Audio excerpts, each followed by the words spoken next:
Pessoal, hoje eu vou fazer alguns comentários sobre a China, né, sobre o ritmo de crescimento do PIB chinês, que foi divulgado na manhã de hoje é dia 15 de abril de 2015. Foi divulgado que a China teve o menor ritmo de crescimento dos últimos 6 anos. Né? O que significa esse menor ritmo de crescimento? Que a China cresceu apenas 7% no primeiro trimestre de 2015, os dados que foram divulgados hoje de manhã.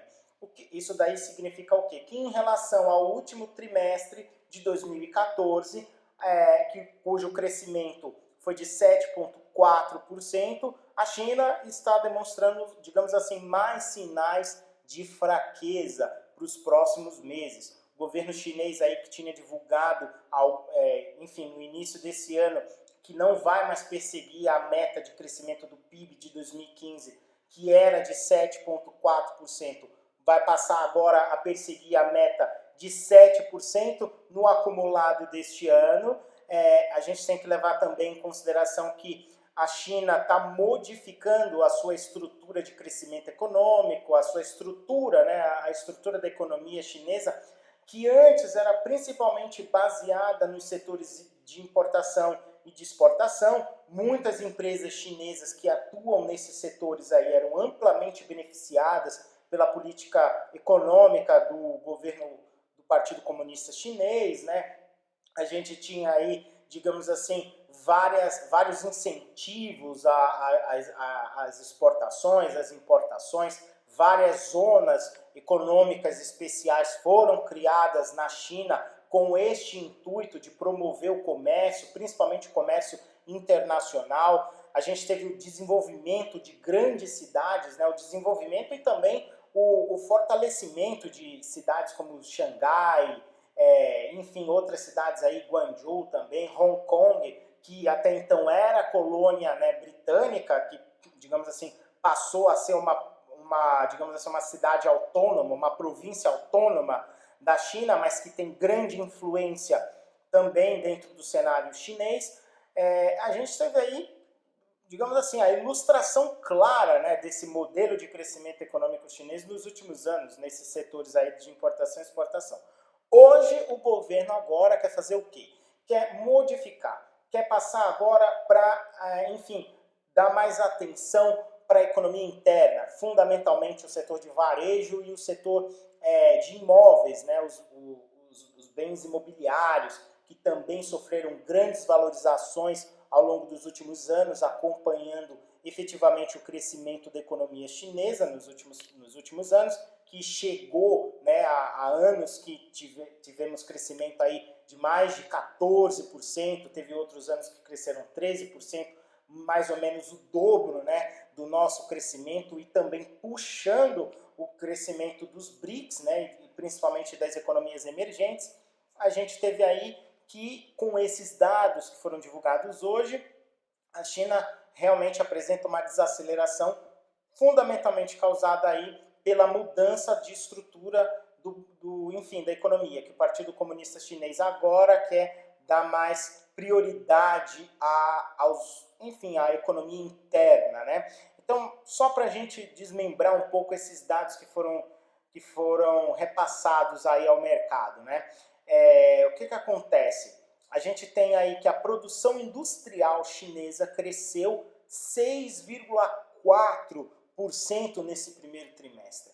Fazendo uma comparação com o Brasil teve uma contração industrial no ano de 2014, né? A gente teve aí que a contração aí foi de mais de 3%.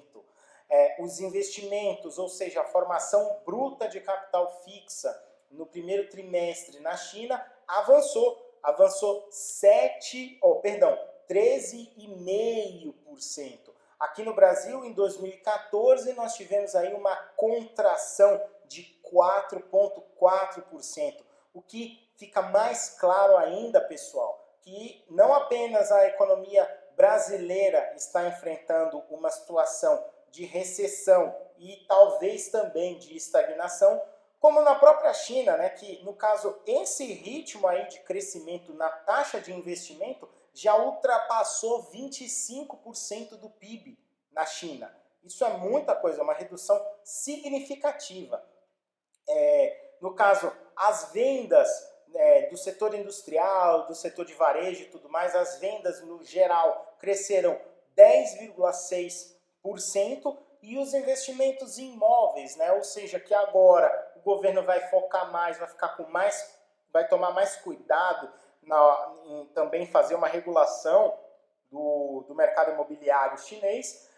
A gente teve aí que os imóveis também avançaram 8,5%, né, os investimentos em imóveis e também as vendas dos imóveis. Né?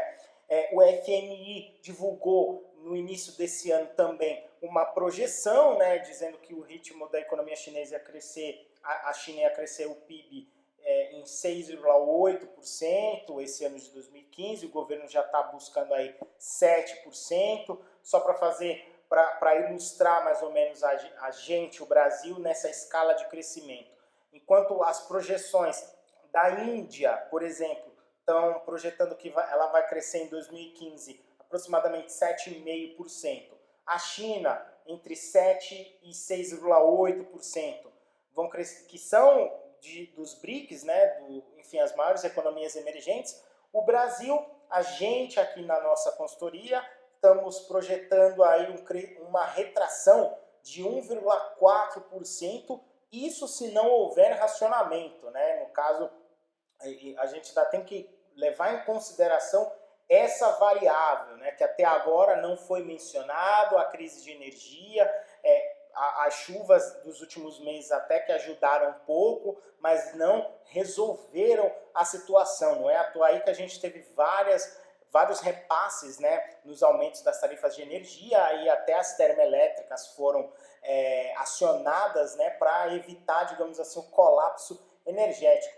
A Rússia vai ter uma retração de aproximadamente 4%, é o que o mercado aí está estimando. Isso significa dizer o quê? Na Rússia, essa retração vai ser basicamente causada por dois motivos. O primeiro, os embargos dos Estados Unidos, né, e de outros países aí contra o Vladimir Putin, o presidente russo, né, que no caso aí, enfim, os países, enfim, os Estados Unidos, a União Europeia, eles estão questionando, digamos assim, essa política de expansão territorialista do Putin. E também a gente tem aí a crise lá na Ucrânia, né, que até agora não foi solucionado de uma maneira mais efetiva. Então, assim, o nosso crescimento esse ano não vai, digamos assim, ficar tão ruim quanto a Rússia, apesar de todas as calamidades, vamos dizer assim, que está acontecendo na Rússia, mas vai ficar muito aquém ao crescimento que, de acordo com o mercado, na China o crescimento é pífio, se for levar em consideração os outros anos, quando a China crescia muito mais do que isso, crescia o dobro, né? Então, assim, isso daí impacta no quê, né? Esse menor crescimento na China, impacta no quê no Brasil? Primeiramente, a gente tem aí a redução do preço das commodities, né? A China, que é a maior compradora de commodities, seja minério de ferro, seja os grãos, seja a carne, enfim, de frango principalmente, essa redução impacta também na nossa balança comercial, né? A gente teve aí que o déficit na nossa balança comercial em 2014 foi de aproximadamente 4 bilhões, né, de dólares. Isso significou aí o primeiro déficit, né, enfim, em mais de 14 anos, né, primeiro déficit registrado na balança comercial em 14 anos no Brasil. Esse déficit só tende a aumentar até o final do ano, dado também a importância da China, né, que a China é uma das maiores, se não o maior parceiro comercial brasileiro. Os Estados Unidos não ficam muito atrás, mas também, apesar das projeções indicarem um avanço da economia norte-americana nesse ano de 2015, esse avanço ainda não é considerado tão sólido e também um consenso no mercado, né?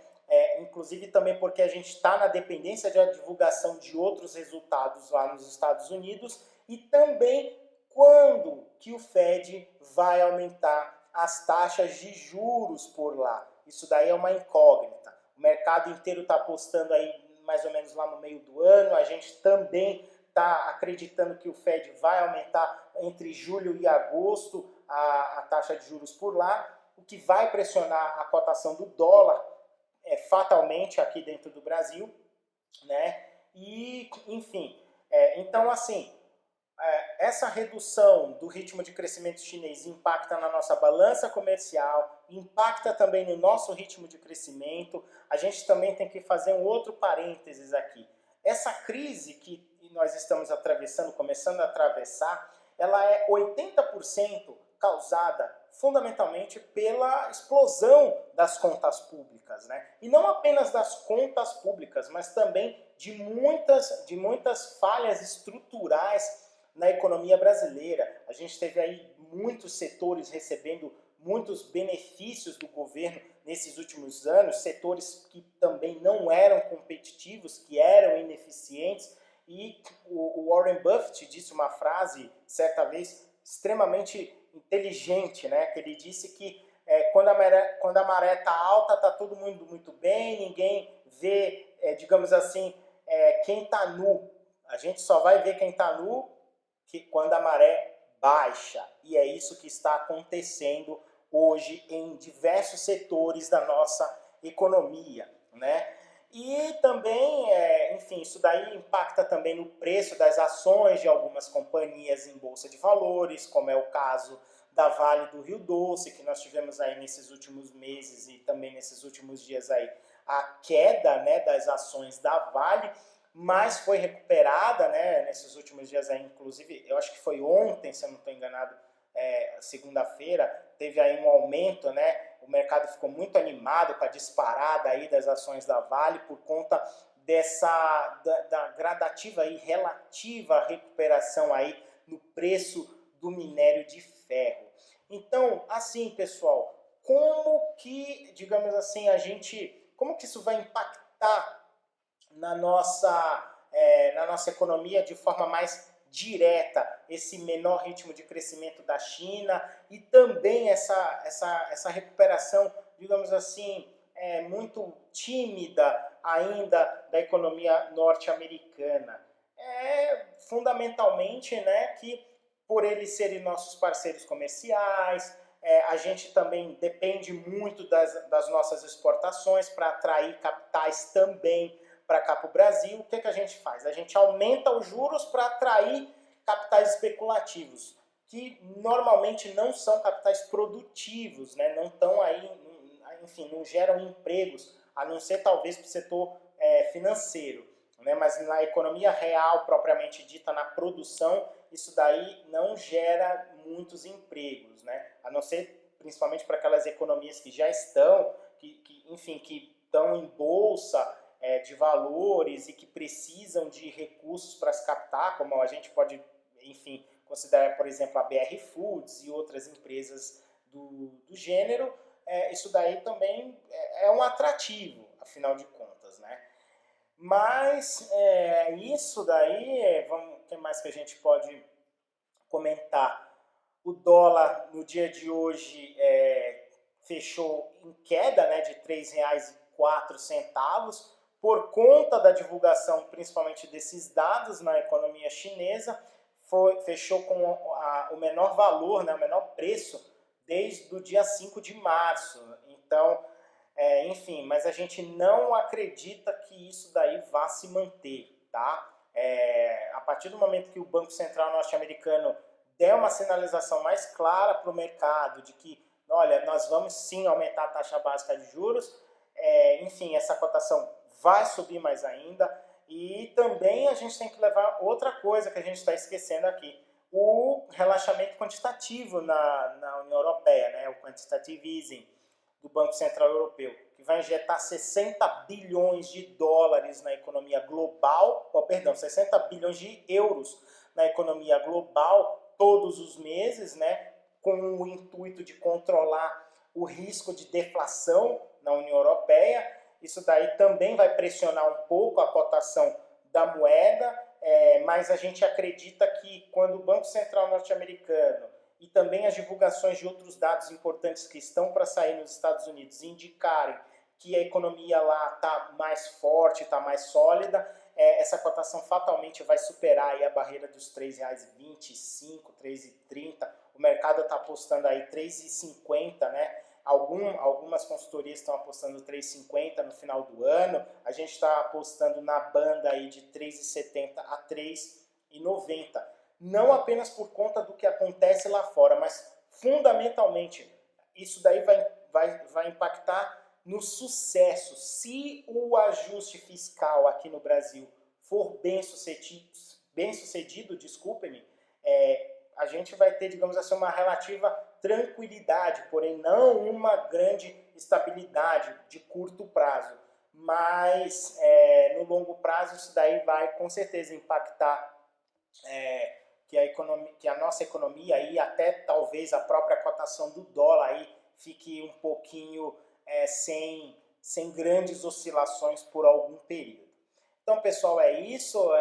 Enfim, espero que eu tenha tirado algumas dúvidas e também esclarecido algumas coisas. Afinal de contas, a gente vive num mundo conectado, as economias elas são muito conectadas, o mundo é muito globalizado, vamos dizer assim, não dá para a gente, enfim, não dá para a gente ignorar os efeitos do que acontece numa economia como o tamanho da China com a nossa, achar que o que tem a ver lá com aqui, tem muito a ver.